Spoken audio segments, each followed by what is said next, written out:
Testing. I think we're good. Okay, good. Alright. Hey everyone, and welcome to Religions in Raleigh, the podcast where we explore different religions, their beliefs, and the cultural traditions that come with them. I'm Izzy, and I've got my co-hosts Audrey and Arit. What's up, everyone? Glad to be back. So, today's episode is kind of a unique one. We're diving into something that might seem just a little left out of field, but trust us, it's pretty fascinating. We're talking about the pet memorials in Japan. Yeah, and we're not just talking about a little plaque in the backyard or some fancy urn. We're talking full-blown spiritual traditions tied to the afterlife, all around how pets are remembered once they're gone. It's pretty wild how deep these practices go. Definitely. So, Japan has a really interesting relationship with pets. They're not just seen as animals, but as companions with spirits that need to be honored. And that respect goes way beyond just burying your dog in the backyard. It's such a beautiful and different approach. In this episode, we'll explore how pet memorial practices in Japan are connected to spirituality and how they've changed over time. Let's start by getting into the spiritual and cultural roots behind these practices. Alright, so let's dig into the spiritual side of things. In Japan, a lot of these memorial traditions are rooted in Buddhism and Shintoism, right? Yeah, exactly. Buddhism has a major influence here, especially the idea that all living beings have spirits. Animals, just like humans, are believed to have a soul that continues on after death. That's why many Buddhist temples in Japan offer special services for pets. Some even have entire pet cemeteries. That's such a fascinating aspect. Buddhism really emphasizes the idea of rebirth. And it's not just about pets moving on to the afterlife. It's about ensuring they have a peaceful transition into their next form. There's this belief that through proper rituals, pets can achieve good rebirth. Exactly, and it's not just about a physical ceremony, it's about what that ceremony represents. I remember reading a book by Eldmer Veldkamp where he says, rites and ceremonies held for the souls of dead animals in Japan do not just provide the animal's spirit or soul a safe trip to heaven or a speedy and lucky rebirth. Many of the monuments and rituals or ceremonies are woven into and constitute a web of memory and forgetting.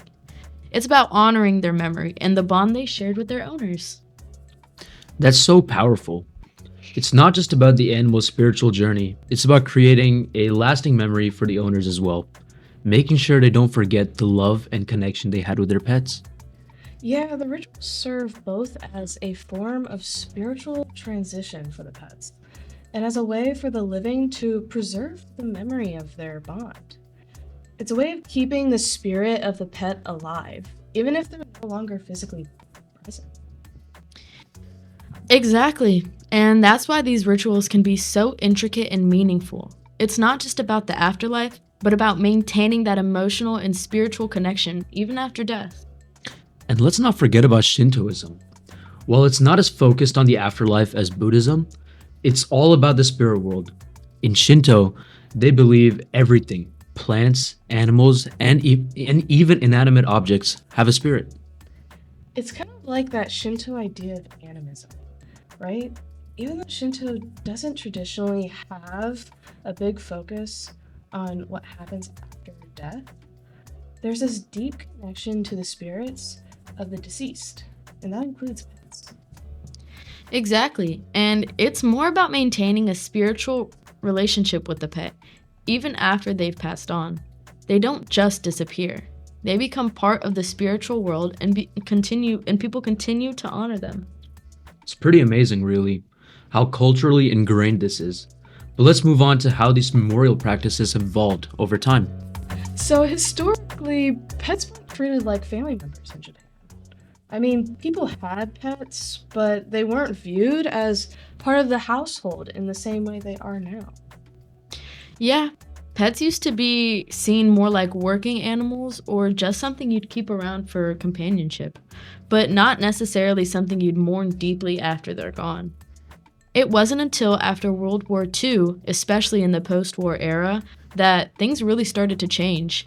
As said by Barbara Ambrose in her article, the shift from pets being viewed as utility animals to family members in post-war Japan contributed to the rise of pet memorials, with Buddhist temples adapting traditional mortuary practices to accommodate animal companions. Right. In the 70s, there was a shift in Japan. People began treating their pets more like family. It wasn't just about having a dog for protection or having a cat to chase away the mice. It became more about companionship. And that change led to pets being honored more in death.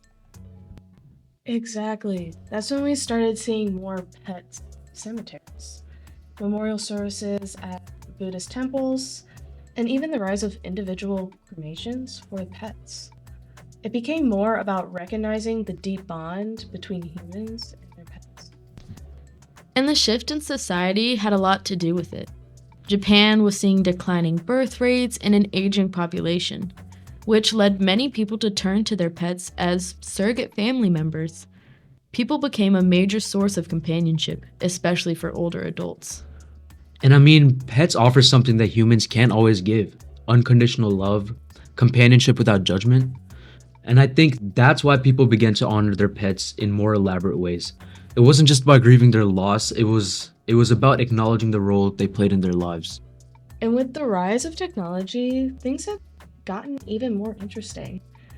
Now we've got personalized memorials, like urns with the pet's name on it, and memorial tablets called ihai, similar to what you'd use for a deceased relative. And they have evolved to include both Buddhist and non-religious services, often incorporating modern elements such as online memorialization. Right, it's not just a physical memorial anymore. Some people use digital memorials to keep their pets' memories alive, which brings us to some of the more high-tech trends we're seeing today. Today, the pet memorial industry in Japan is booming. You've got everything from traditional Buddhist rites to super modern AI-driven services where you can interact with the digital version of your pet. It's pretty wild. Yeah, I've seen stuff where you can recreate your pet with AI. People can interact with a digital version of their pet, talk to it, and kind of keep that connection alive. It's a mix of spiritual with digital age. But of course, there are debates around this. Some critiques say that pet memorial industry is taking advantage of people's grief. They argue that some of these services, especially the more expensive ones, are just cashing in on emotional market. It's a complex issue. As noted in a study on pet memorial practices by the ResearchGate, the commercialization of memorial services risks turning a deeply spiritual practice into a commodity, exploiting the grief of those who mourn their pets. On the flip side, others see it as an important way to honor the deep bond between people and their pets. These services help people process their grief and continue honoring their pets in a meaningful way. It's a tricky balance for sure. And with Japan's aging society, the role of pets as companions for older adults is only going to become more significant. So it'll be interesting to see how this industry continues to evolve in the future. Will we even get more elaborate memorials, or will people start to go for more minimalist, eco-friendly options? That's a great question. It'll be fascinating to see where this goes, especially with how fast technology is advancing. At the end of the day, whether it's a traditional Buddhist ceremony, a personalized shrine, or even a digital memorial, Japan's pet memorial practices really show just how much respect people have for animals and their spirits. And they reflect how culture evolves over time. What started as simple burials has turned into an entire industry blending ancient traditions with modern tech.